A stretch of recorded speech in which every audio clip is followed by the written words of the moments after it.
Bonjour, je vais vous présenter aujourd'hui le support de cours de l'imputation rationnelle. C'est l'avant-dernier chapitre. Donc, ça serait une vidéo très brève parce que le problème de téléchargement ne permet pas de, d'envoyer une quantité élevée de vidéos, mais je vais essayer de l'expliquer après dans d'autres vidéos. Donc, par rapport au premier exemple, vous allez calculer le coût total unitaire par et le coût variable unitaire. Donc, vous allez prendre ici les quantités. Les quantités, ce sont les heures. Après, le coût total, c'est les charges. Total des charges, variables, après fixe. Et après, vous allez calculer vous-même le rapport. Vous allez calculer le coût total divisé par la quantité. Vous allez faire 30 000 divisé par 60 000. La quantité de 60 000 est égale à 0,5. Et vous allez faire le calcul pour le reste du tableau, c'est facile. Vous allez calculer tous les montants ici divisé par. Donc ça c'est le coût total. Je m'excuse, c'est pas 30 000, c'est 57 000.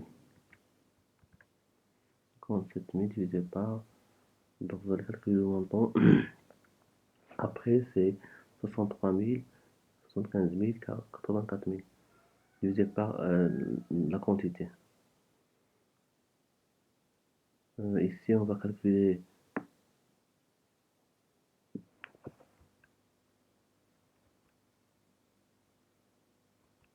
On va calculer le coût variable divisé par la quantité. Ça serait 27 000. Et ici, ça serait 30 000. Donc, nous allons appliquer ce principe à l'ensemble des mois. Et vous allez faire le graphique. On va passer après. Donc, après, vous avez la formule, c'est le coefficient de l'imputation rationnelle. Donc, vous avez ici la correction de la série. Je vais l'expliquer après dans une vidéo détaillée. Et je vais vous envoyer le support. Ça, c'est le tableau relatif au CIR. Donc, on va calculer le CIR pour chaque mois. On va vous montrer comment calculer le coût imputé. Donc, vous avez ici la formule, calculer le coût imputé unitaire et la différence d'incorporation, soit des bonus, soit des malais. C'est le fait de faire l'écart entre le coût fixe réel, 30 000 le coût fixe réel, moins le coût fixe imputé, moins les 24 000 le coût fixe imputé. Donc on va faire ici, ça serait la différence entre les deux, entre ce montant-là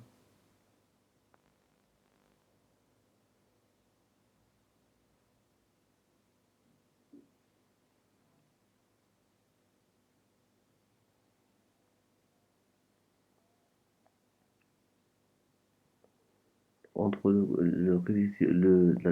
entre ce montant-là, 30 000 et 24 000. Vous allez faire le même pour le reste de. Donc vous avez ici la première de janvier expliquée, le reste, vous allez faire la même chose. Donc ça, vous avez déjà le principe, vous allez le lire.